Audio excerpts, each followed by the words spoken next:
I'm Javier, 32 years old, and I never thought my life would turn out this way. From being kicked out at 16 to now owning multiple properties, I've come a long way. The irony: my sister Rebecca got pregnant in college and Mom welcomed her with open arms. The same mom who threw me out without a second thought. But that's not even the craziest part. Last month, my sister's jobless boyfriend tried to break into my house with a crowbar. Before I get into this wild story, let me know where you're watching from, and hit that like and subscribe button because family dynamics change drastically when money enters the picture. Growing up in a middle-class neighborhood in Phoenix, Arizona, life seemed pretty normal from the outside.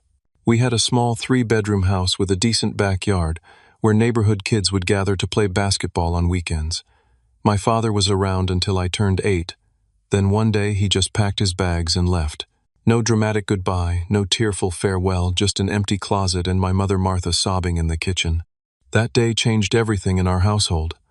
Mom suddenly had to work 2 jobs to keep us afloat. She would leave early in the morning for her administrative assistant position at a local insurance company, come home to make a quick dinner, then head out to her evening job waiting tables at a family restaurant downtown. The financial strain was evident in the growing number of past due notices on our counter and the increasing frequency of boxed macaroni and cheese dinners. My sister Rebecca was 3 years younger than me, and perhaps it was because she was younger or maybe because she was the spitting image of my mother, but the favoritism was apparent from early on. Rebecca was the golden child who could do no wrong in my mother's eyes. She brought home perfect report cards, participated in ballet recitals, and knew exactly how to make my mother smile, even on her most exhausted days. I, on the other hand, struggled academically. What I didn't know then but discovered years later was that I had undiagnosed ADHD. Sitting still in class was torture, and despite trying my best, my grades never matched my sister's achievements. When Rebecca brought home an A+ on her math test, Mom would put it on the refrigerator for weeks. When I managed to pull a B- after studying for hours, the response was usually, "If you applied yourself like your sister, you could do so much better." Around 13, I discovered I had a knack for computers. A neighbor was about to throw away an old desktop and I asked if I could have it. Taking it apart, figuring out what was wrong, and putting it back together became my obsession. Soon I was fixing computers for neighbors and classmates, teaching myself through trial and error and internet tutorials. Mom saw this as a distraction. "You spend all this time playing with computer parts when you should be studying," she would say. Rebecca doesn't waste her time on such nonsense. The comparison was constant and cutting. Every conversation somehow circled back to how I should be more like my perfect sister. One particular incident stands out in my memory. I had fixed our next-door neighbor's computer, removing viruses and upgrading some components. Mr. Patterson was so pleased he paid me $200. I was ecstatic, planning to use that money to buy more tools and parts for future projects. When I proudly showed my mother the money, instead of congratulating me, she took it from my hands. "This will help with the electric bill," she said, tucking it into her purse. "At least your hobby finally contributed something to this family." The only person who seemed to see potential in my interests was my grandfather Thomas. He lived about 20 minutes away, and whenever possible I would bike to his house to escape the tension at home. Grandpa had been a mechanic all his life, and understood the satisfaction of working with your hands. "Different people have different gifts, Javier," he would tell me while teaching me to use his tools. "Your sister might be book smart, but you have practical intelligence. You can see how things work, how to fix them. That's valuable too." Grandpa also taught me the basics of business. He explained concepts like profit margins, customer service, and the importance of saving money. "Always put away at least 20% of what you earn," he advised. "You never know when you'll need a safety net." When I was 15, Grandpa Thomas passed away from a sudden heart attack. I was devastated, not just because I'd lost my biggest supporter, but also because I'd lost my safe haven. In his will, he left me $2,000, specifying it was for my future education or business ventures. Mom took control of that money too. "You're too young to manage this," she declared. "I'll keep it safe until you're older and more responsible." That money disappeared into our household expenses, just like the $200 I'd earned. When I asked about it a few months later, she bristled and reminded me of all the sacrifices she made as a single mother. The conversation ended with me feeling guilty for even asking, and her reminding me how ungrateful I was compared to my sister. By the time I entered high school, the dynamic was firmly established. Rebecca was the perfect daughter who made life easier for our struggling mother. I was the problem child who reminded Mom too much of the husband who had abandoned her. The gap between us grew wider with each passing day, and though I tried to bridge it, nothing seemed to work. Little did I know that the breaking point was just around the corner. By 16, I had managed to land an after-school job at Electrofix, a local electronics repair shop owned by Frank Rodriguez. Frank was impressed by my self-taught skills and took a chance on me despite my age. For the first time, I felt valued for my abilities, rather than compared unfavorably to someone else. The shop became my sanctuary, a place where solving problems earned praise instead of dismissal. I would work from 4 to 8 every weekday evening, and full days on Saturdays. The money wasn't great minimum wage plus small commissions on repairs I completed, but it gave me independence and a sense of purpose. I started saving up, dreaming of eventually opening my own repair business. The fateful day happened in October, a Tuesday that started like any other. I went to school, struggled through classes, then headed to work. When I got home around 8:30, my mother was waiting at the kitchen table, her face a mask of fury. On the table in front of her lay a small plastic bag containing marijuana. "I found this in your backpack," she said, her voice dangerously quiet. "I was looking for the permission slip for Rebecca's field trip, and instead I find drugs." My heart sank. The bag wasn't mine. A friend had asked me to hold it during lunch period, and I had completely forgotten to give it back. I tried to explain, but Mom wasn't interested in explanations. "Do you think I'm stupid?" she shouted, her calm facade crumbling. First, the falling grades, then the obsession with those stupid computers instead of a real education, and now drugs. "You're turning out just like your father." The comparison to my father, the man who had walked out on us, was like a slap across the face. I tried again to explain, my voice rising to match hers, insisting the drugs weren't mine.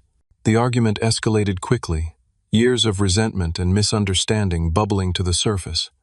"I have worked myself to the bone trying to give you and your sister a decent life," she screamed, "and this is how you repay me, by bringing drugs into a house where your little sister lives. What kind of example are you setting?"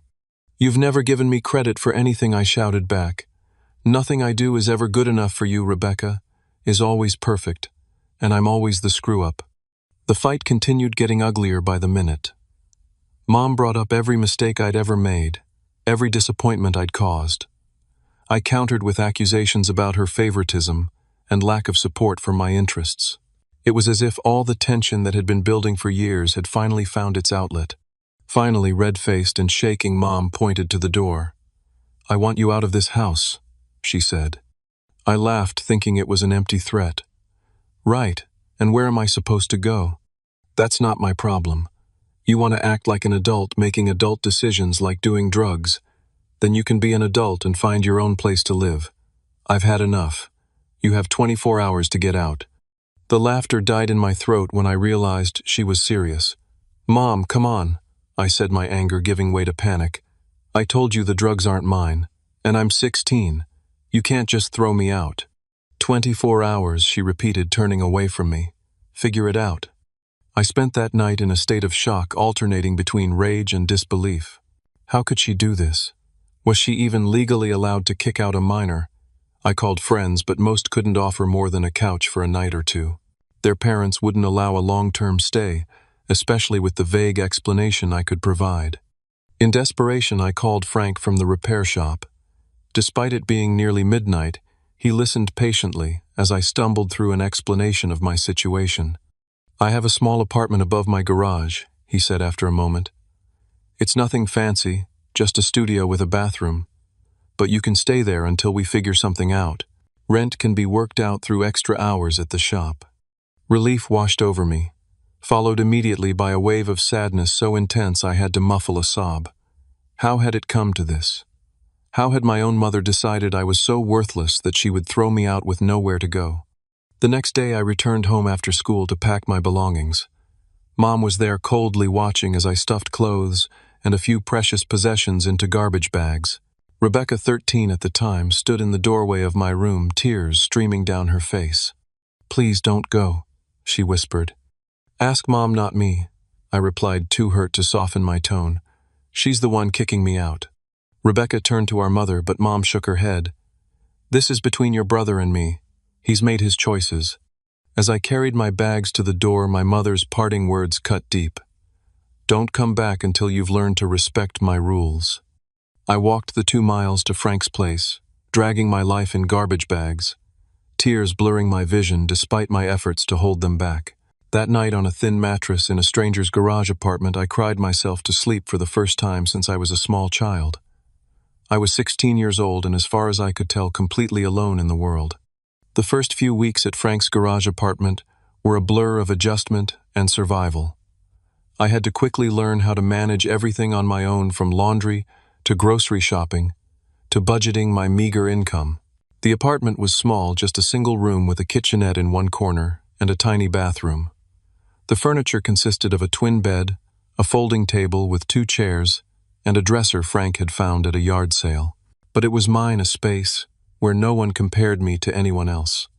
Continuing high school while working became increasingly difficult. I was exhausted all the time trying to maintain passing grades while putting in as many hours at the shop as possible to pay for food and necessities. After 3 months of this grueling schedule, I made the hard decision to drop out and pursue my GED instead. "You sure about this?" Frank asked when I told him. "Education is important." "I know," I replied. "But right now survival is more important. I can get my GED, then maybe take some community college courses later." Frank nodded slowly. "All right.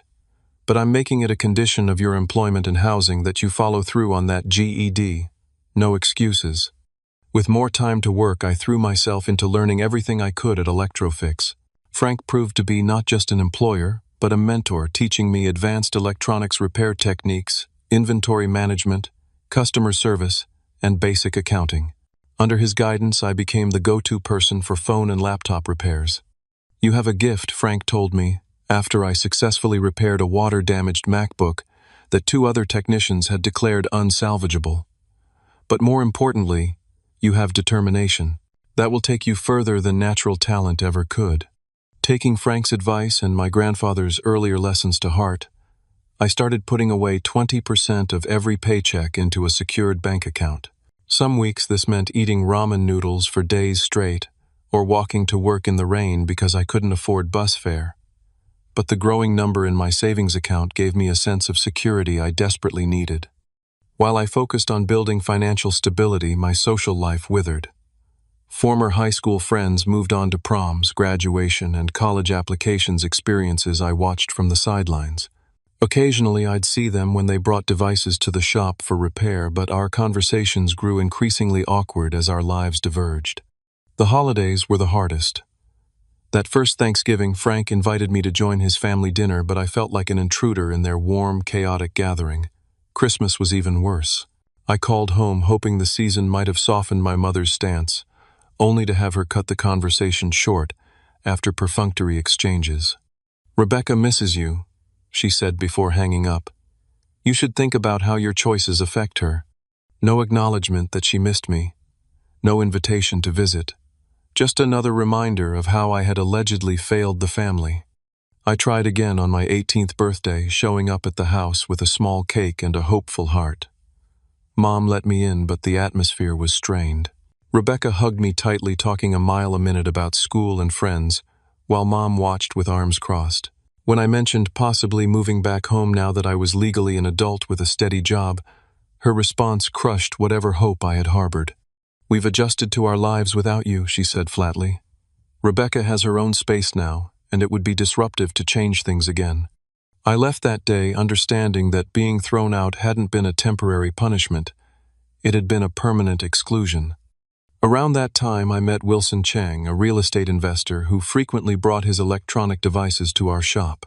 Wilson was always impeccably dressed in tailored suits, drove a sleek BMW, and treated everyone with unexpected kindness. He became interested in my story after several conversations during repairs. "You remind me of myself at your age," he told me one day. Smart, hard-working, but dealt a tough hand. I'm renovating a property over on Elm Street. Could use someone with your technical skills to help with the electrical and security system installation. Pays better than repair work if you're interested. The side job with Wilson opened my eyes to an entirely new world. I discovered that Wilson had started with nothing, buying his first dilapidated property with a risky loan and renovating it himself. Now he owned dozens of rental units across Phoenix.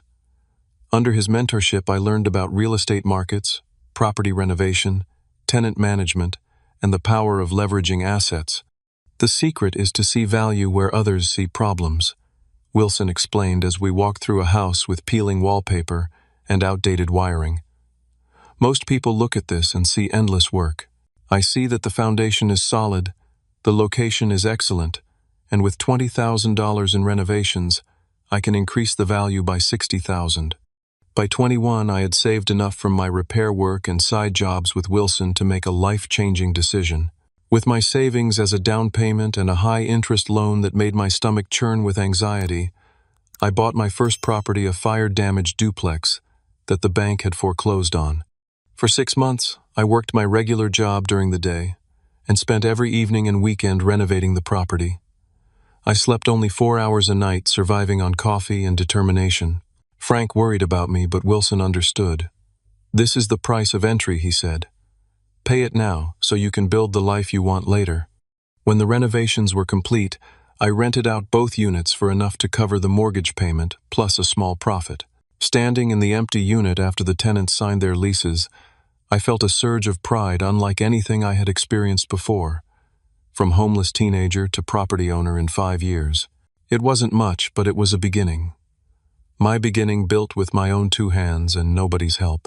What I didn't realize then was that while I was building my financial foundation, I was also constructing walls around my heart. Success became my refuge, achievement, my only reliable companion. The deeper the roots of my independence grew, the more difficult it would become to reconnect with the family that had discarded me. But life has a way of forcing connections we aren't prepared for, as I would soon discover. 4 years after purchasing that first duplex, life looked dramatically different. At 25, I owned 3 rental properties. Generating steady income, had established a side business specializing in smart home installations, and had moved from Frank's garage apartment to a comfortable 2-bedroom condo I owned. Outright. Frank had made me partner at Electrofix, giving me a 10% stake in the business for my years of dedicated service. I had created the stable, independent life I had dreamed of, as that scared 16-year-old with garbage bags full of possessions. But success came with an emptiness I hadn't anticipated. My days were full of work, tenant issues, property maintenance, and business decisions. My relationships remained superficial, limited to business associates and casual acquaintances. Trust didn't come easily after what had happened with my family. The call from Rebecca came on a Tuesday afternoon as I was reviewing applications for a newly vacant rental unit. Seeing her name on my phone screen was so unexpected that I almost didn't answer. We had minimal contact over the years, occasional text messages on birthdays and holidays, but nothing substantial. "Javier." Her voice sounded small, uncertain. "Do you have a minute to talk?" Something in her tone made me set aside the applications. "Is everything okay?" A pause followed by a stifled sob. "Not really. I'm pregnant." Rebecca was 22 in her final year of college, studying elementary education. The news itself wasn't shocking, but her distress was palpable through the phone. "The father is my boyfriend, Tyler," she continued. "We've been dating for about a year. Mom is furious. She found out yesterday and we had this massive fight. I've never seen her so angry." The irony wasn't lost on me. The mother who had thrown me out at 16 for alleged drug possession was now furiously confronting her golden child over an unplanned pregnancy. Part of me, the part still nursing years-old wounds, felt a twisted satisfaction. The perfect daughter had finally disappointed the unpleasable mother. "I'm sorry," I said, pushing away the uncharitable thoughts. "That must be really hard. How are you feeling about the pregnancy itself?" "Scared. Overwhelmed. But I want to keep the baby. Tyler says he's supportive, but he's still finishing his degree too. We're not really prepared for this." We arranged to meet at a coffee shop near her campus the following day. Seeing Rebecca in person after so long was strange. She had grown from the tearful 13-year-old in my doorway to a young woman with our mother's eyes and our father's stubborn chin. Her hand rested protectively over her still flat stomach as we talked.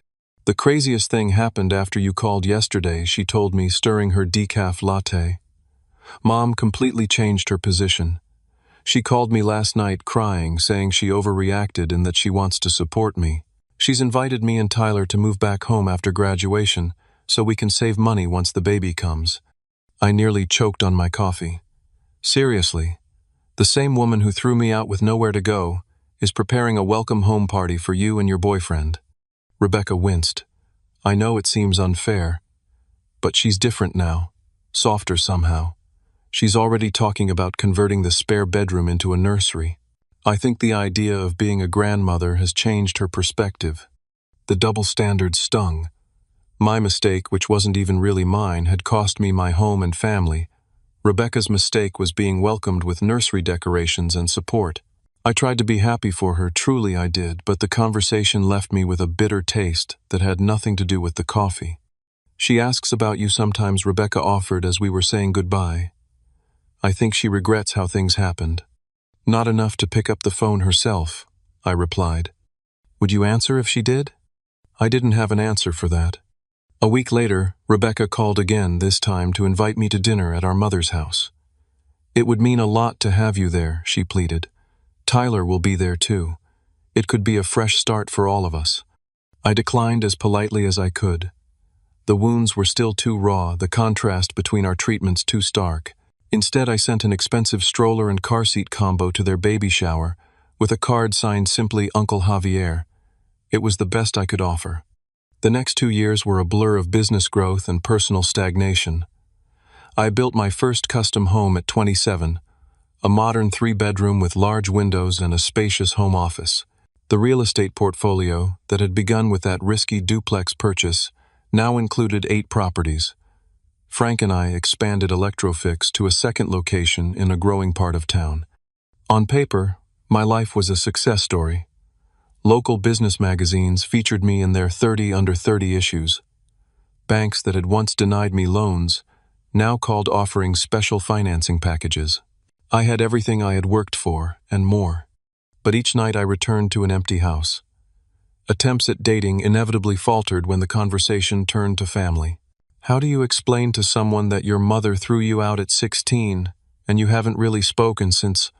Most people either didn't believe me, or worse, assumed there must be more to the story, some terrible thing I had done to deserve such treatment. My most promising relationship was with Daniela, an interior designer I met while renovating a property. For 3 months, things were good, easy. Then came her family's annual reunion picnic, to which she wanted to bring me. "They'll love you," she assured me, "and I'd really like to meet your family too. Maybe we could do dinner with them next weekend." I tried to explain my situation, but the more I talked, the more confused and concerned she looked. "I just don't understand how a mother could do that," she said finally. "There has to be more to it." "There isn't," I insisted. "Some parents just pick favorites. Some parents just don't love their children equally." She ended things a week later, citing communication issues and different values regarding family. What she meant was, she couldn't reconcile the successful, seemingly normal man in front of her with the 16-year-old boy who had been deemed so unworthy of love that his own mother had discarded him. So I built more houses, bought more properties, expanded the business further. Achievement became my relationship success, my companion. I told myself it was enough. Sometimes I almost believed it. Rebecca sent baby pictures and occasional updates. My niece Lily was a chubby-cheeked infant, then a curious toddler, then a precocious preschooler. I sent gifts on birthdays and Christmas, but maintained my distance. It was easier that way, cleaner. Until the day my carefully constructed separation came crashing down with an unexpected knock at my door. The knock came on a Sunday morning, as I was reviewing plans for a new property development. 3 sharp raps, confident and demanding. I wasn't expecting anyone, and solicitors rarely made it past the neighborhood security gate. Opening the door revealed 3 people I hadn't seen together in over a decade, my mother now with streaks of gray in her once uniformly brown hair, Rebecca looking tired but still youthful, and a small girl with a gap-toothed smile, who could only be my niece Lily, now 7 years old. "Surprise," Rebecca said weakly while my mother stood stiffly beside her. Shock kept me frozen for a moment, before basic manners kicked in. "Come in," I managed, stepping aside. They filed past me into the living room, Lily immediately gravitating toward the large windows overlooking the backyard pool. "You have a swimming pool," she exclaimed with childlike wonder. "I do," I replied, smiling despite myself at her enthusiasm. "It's heated too." An awkward silence fell among the adults, as we seated ourselves, the weight of years and unspoken grievances filling the space between us. My mother looked around the room, taking in the high ceilings, modern furniture, and obvious signs of prosperity. "Your home is lovely," she said finally, her tone containing a note of surprise that irritated me. What had she expected? That I'd be living in squalor? "Thank you," I replied coolly. "What brings you all here today?" Rebecca and my mother exchanged glances. "We wanted to see you," Rebecca began. "It's been too long, and Lily has been asking about her uncle." The little girl nodded vigorously from her spot by the window. "Mommy shows me your pictures. She says you're super smart with computers and houses." "That's very nice," I said, softening slightly. "But I'm guessing there's more to this visit." My mother cleared her throat. "We should catch up first. How have you been, Javier? Business going well?" The superficial pleasantries continued for about 20 minutes. I answered questions about my work, while they shared sanitized updates about their lives. Rebecca had completed her education degree, but wasn't currently teaching. My mother had retired early due to arthritis, making her waitressing job too painful. Lily was in 2nd grade and loved art and science. What they didn't volunteer, but I gradually pieced together, was that Tyler, Rebecca's boyfriend and Lily's father, had been unemployed for nearly 3 years. They had been evicted twice from apartments for non-payment of rent. For the past year, they had been living with my mother in the house I grew up, in an arrangement that was wearing thin. "It's getting a bit crowded," my mother admitted. 3 adults and a child in a 3-bedroom house. Tyler and Rebecca have to sleep in her old room, which barely fits a double bed. I nodded, wondering when they would get to the real purpose of their visit. I didn't have to wait long. "We've been thinking," my mother continued, placing her teacup carefully on the coffee table, "that it might make sense for Rebecca and her family to have more space. Someplace they can really build a life together." "I'm sure there are affordable apartments," I suggested. "Actually," Rebecca interjected, "we were thinking about something more permanent. Tyler has been struggling with finding work in his field, and rent keeps going up everywhere." "Which brings us to why we're here," my mother said, sitting up straighter. "You have several houses from what Rebecca tells me, 3 that you live in yourself." I frowned. "I live in this one. The others are investment properties with tenants." "Still," she pressed, "you have all this." She gestured around the room. "Surely you could help your sister out. Family should support family." It took a moment for their intention to fully register. "Are you asking me to give Rebecca one of my houses?" I asked incredulously. "Not give necessarily," Rebecca quickly amended. "Maybe let us live in one for a reduced rent, or some kind of rent-to-own arrangement." "Or yes, give them one," my mother stated bluntly. "You have 3 houses, Javier. You don't need them all. Your sister has a child to think about." The audacity left me momentarily speechless. These people who had barely been in my life for 16 years were asking me to hand over a property worth hundreds of thousands of dollars to a sister I barely knew, and her chronically unemployed boyfriend. "Those properties represent years of hard work," I said when I found my voice. "I bought them with money I earned, starting from nothing. Less than nothing, actually, since I was homeless at 16. My mother's face hardened. "Are you ever going to let that go? It was 16 years ago."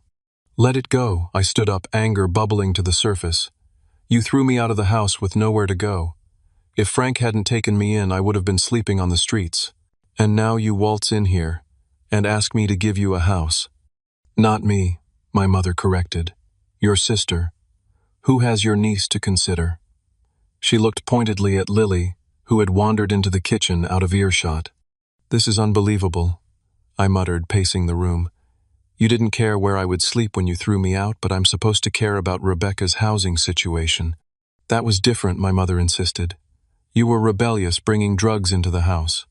They weren't even mine, I exploded louder than intended. I told you that, but you didn't listen then, and I bet you still don't believe me now. Rebecca jumped in, tears forming in her eyes. Please, Javier. Things are really tough right now. Tyler tries, but his degree in philosophy isn't opening many doors. Lily deserves stability, a yard to play in. She's your blood, too. The emotional manipulation was so transparent, it almost made me laugh. Almost. I'll tell you what I said, reining in my anger. I won't give you a house. That's completely unreasonable. But I can help you with a security deposit and first month's rent on an apartment. That's a reasonable way to help family. An apartment? My mother scoffed. In what neighborhood? Do you want your niece growing up somewhere unsafe? There are plenty of safe, affordable areas in this city, I countered. I'll even help you find one.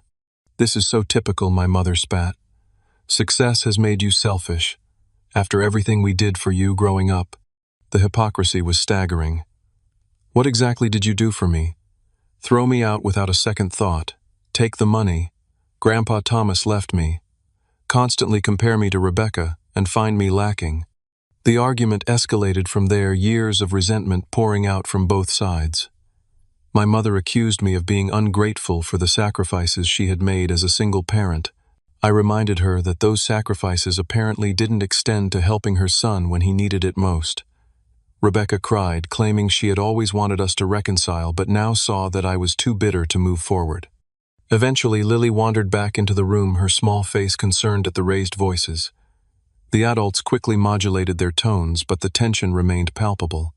I think we should go, my mother announced, standing abruptly.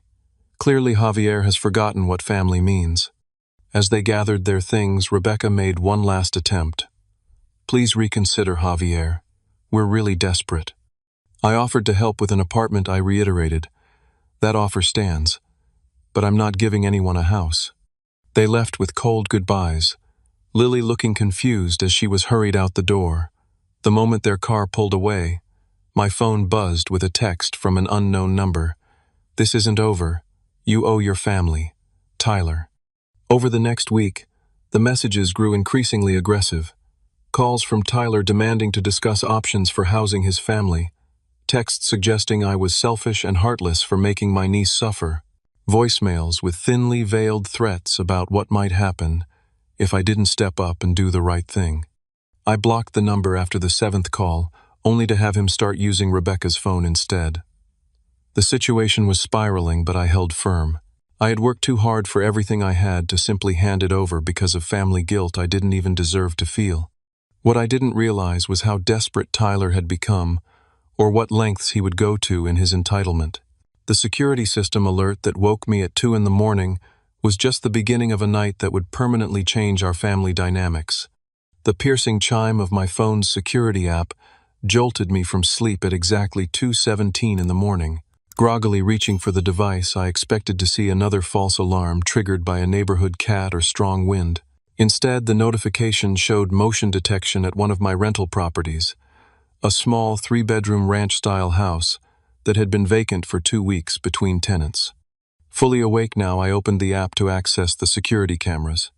The night vision footage showed 2 figures on the back porch, one tall and lanky, the other shorter and stockier. The taller man was working on the back door with what appeared to be a crowbar, while his companion nervously scanned the yard. My first instinct was to call the police, but something made me hesitate. There was something familiar about the taller figure's movements. Zooming in on the grainy footage, my stomach dropped as recognition hit. It was Tyler, Rebecca's boyfriend, and Lily's father, attempting to break into my property. I threw on clothes and grabbed my keys, racing to my car, while simultaneously calling 911 to report a break in progress. The property was about 15 minutes from my house, and I drove well above the speed limit, the entire way, adrenaline coursing through my veins. Arriving before the police, I parked a few houses down and approached cautiously. The security lights I had installed illuminated the yard in harsh white light, and I could hear frustrated cursing from the back of the house. Keeping a safe distance, I called out, "I can see you, Tyler. The police are on their way." The cursing stopped abruptly, followed by whispered conversation I couldn't make out. Then Tyler stepped into view, crowbar still in hand. Even in the security lighting, I could see his face was flushed, likely with alcohol as much as exertion or embarrassment. Javier, he slurred slightly. Man, this isn't what it looks like.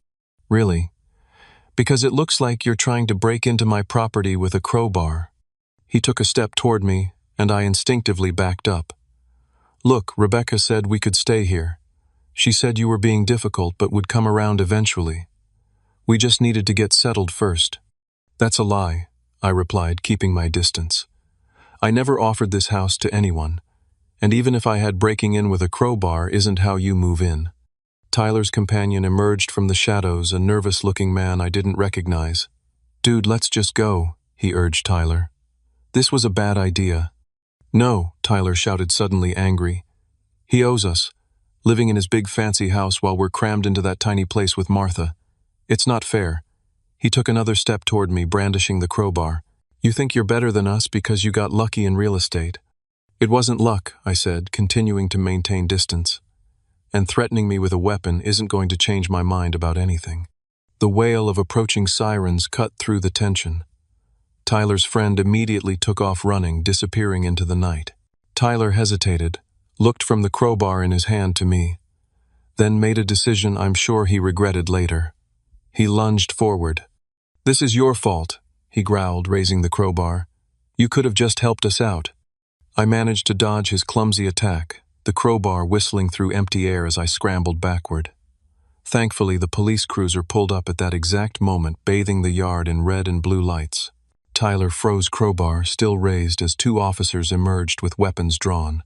Drop the weapon, one shouted. Hands where we can see them.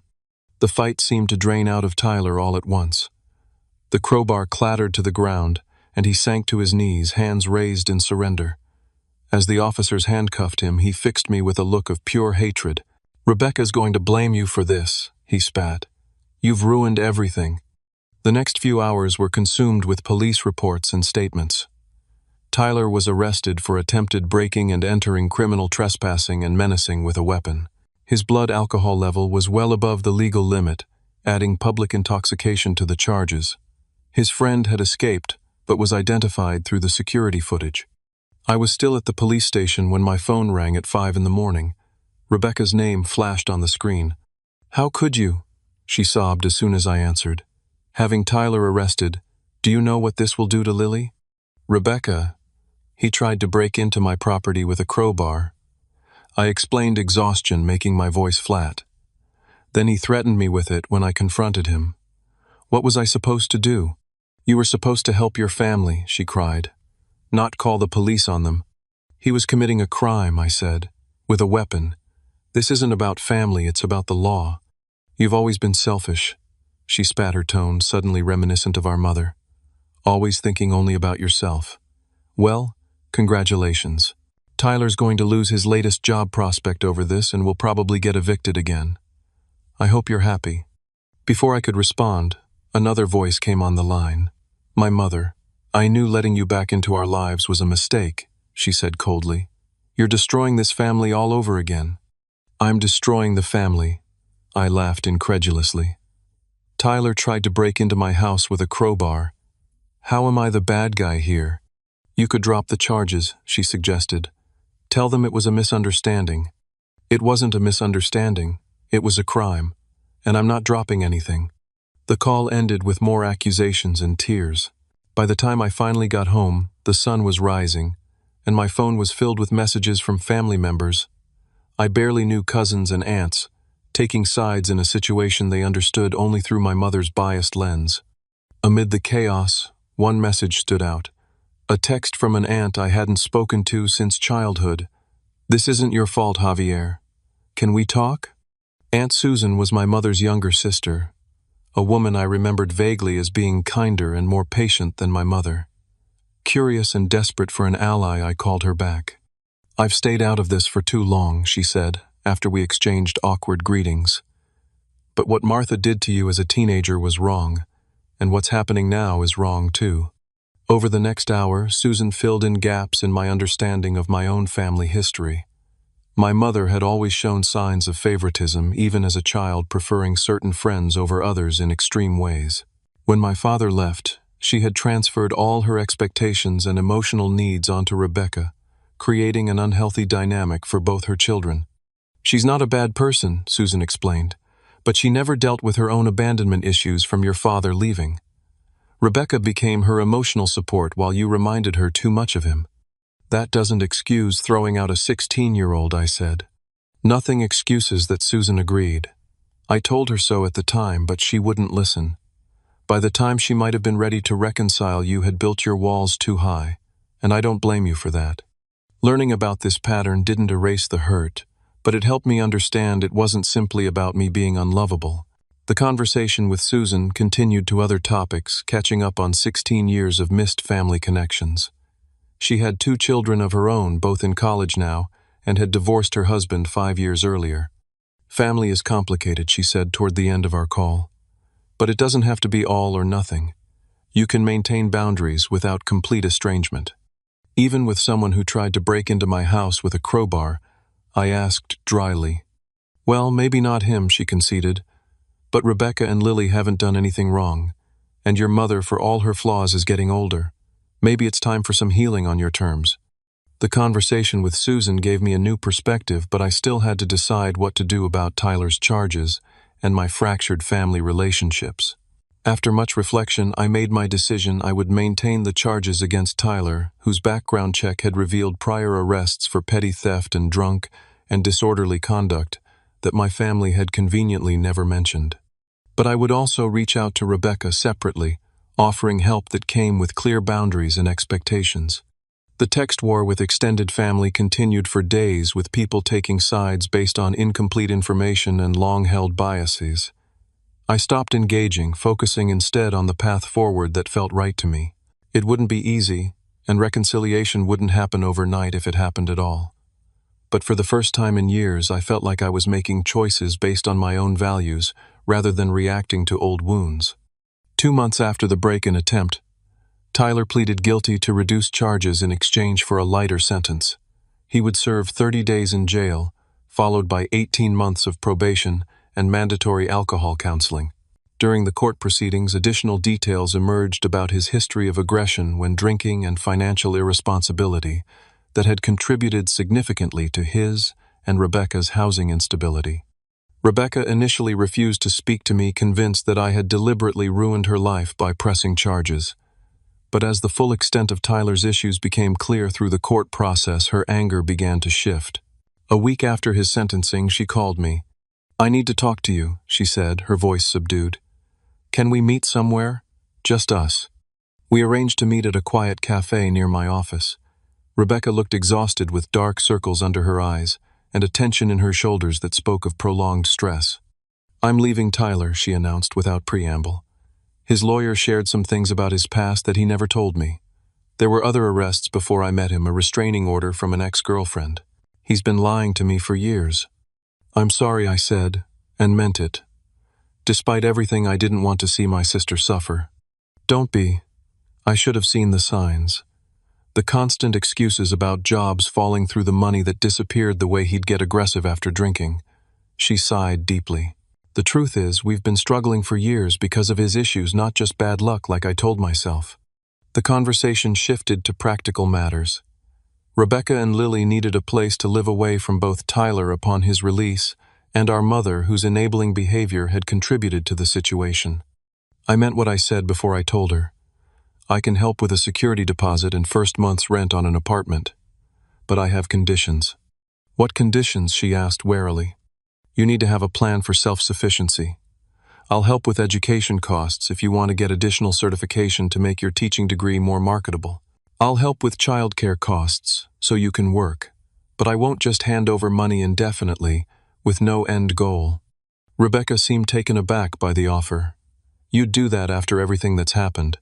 "You're my sister," I said simply, "and Lily is my niece. But I need to know you're committed to standing on your own feet."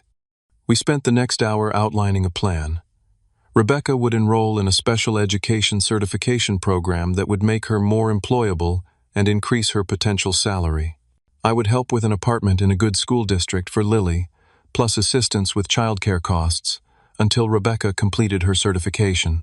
In return, Rebecca would maintain clear boundaries with Tyler and work toward complete financial independence within 2 years. My mother was less receptive to the new arrangement. When Rebecca informed her of the plan, her reaction was predictably defensive. "So you're choosing your brother over your daughter's father," she demanded. "After he had Tyler arrested, I'm choosing what's best for Lily." "And me," Rebecca replied with newfound firmness. "Tyler needs to sort himself out, and I need to build a stable life for my daughter." The first family dinner after all these changes was awkward at best. My mother had reluctantly agreed to meet at a restaurant-neutral territory for all of us. She was cold toward me, initially responding to my questions with clipped answers while lavishing attention on Lily. Gradually, as the evening progressed, some of the tension eased. Lily's natural exuberance served as a buffer, her innocent questions and observations, forcing the adults to respond normally for her sake. By dessert, my mother had thought enough to ask genuine questions about my business and life. "You've done well for yourself," she acknowledged, a hint of surprise still in her voice. "I didn't think. Well, I didn't know what would happen to you." "You didn't stick around to find out," I replied, unable to completely hide the lingering hurt. She looked down at her plate. "No, I didn't. That wasn't my finest moment as a mother." It wasn't quite an apology, but it was more acknowledgement than I had ever expected to receive. The path to true reconciliation would be long and uncertain, but it had at least begun. In the months that followed, I focused on healing my own wounds while building a relationship with my niece. Lily was a bright, curious child who loved to hear stories about electronics and how houses were built. She reminded me of myself at that age, full of questions about how things worked. "Uncle Javier, why does the light turn on when you flip the switch?" she would ask, or, "How do they make glass so clear when sand is all gritty?" Each question was an opportunity to connect, to be the supportive adult I had wished for as a child. Meanwhile, I started seeing a therapist to work through the abandonment issues and trust barriers I had built over the years. Dr. Miranda helped me understand that while my mother's actions had been inexcusable, continuing to define myself by that rejection was limiting my ability to form meaningful connections. "You've proven your worth through achievement," she observed in one session, "but have you allowed yourself to believe you're worthy of love, just for being you?" It was a question I couldn't easily answer, a journey I'm still on today. Rebecca thrived in her certification program, discovering a passion for working with children with learning disabilities. "I keep thinking about how you struggled in school," she told me once. "How different might things have been if someone had recognized your ADHD earlier?" My mother and I established a cautious relationship, not close but not estranged either. She never offered the full apology or acknowledgement I might have wanted, but small comments and gestures suggested some regret for the past. At 72, she was unlikely to dramatically change her perspective, but the sharp edges of our interactions had softened. The first genuine family dinner at my home came 6 months after Tyler's release from jail. He wasn't invited, having chosen to move to California after completing his sentence. Rebecca brought Lily, and my mother came bearing a homemade pie, an olive branch of sorts. As we sat around my dining table, the conversation flowing more naturally than I could have imagined possible a year earlier, I felt something shift inside me. This wasn't the perfect family reunion of sentimental movies. There were still awkward pauses and careful avoidance of certain topics. But it was real, and it was a beginning. Later that month, I met Amanda through a business connection. She was a financial advisor who had recently relocated to Phoenix, intelligent and direct, in a way I found refreshing.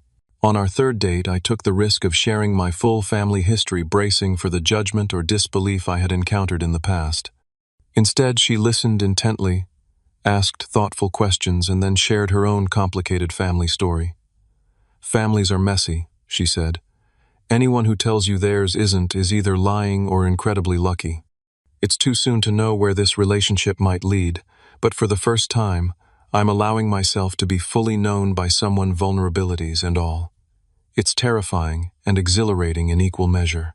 What I've learned through this journey is that forgiveness isn't a single moment but a process. Some days I still feel the sting of that 16-year-old's rejection. Other days I can see my mother as a flawed human doing her best with the emotional tools she had. The important thing is that I no longer allow that past to dictate my future. For those of you watching who might be struggling with family trauma or rejection, I want you to know that healing is possible. It doesn't require pretending the hurt never happened or forcing relationships that remain toxic. It requires honoring your own worth, setting healthy boundaries, and being open to connection on your terms. Breaking cycles of toxic behavior isn't easy, but it's necessary, especially when younger generations like my niece Lily are watching and learning from our examples. I'm determined that she will grow up knowing consistency, boundaries, and unconditional love, a combination I never experienced as a child. Have you ever had to set difficult boundaries with family members who hurt you? How did you balance self-protection with the desire for connection? Share your experiences in the comments below. And if this story resonated with you, please like, subscribe, and share it with someone who might need to hear that they're not alone in their family struggles. Thank you for listening to my journey, and remember, the family you build can be just as meaningful as the family you're born into.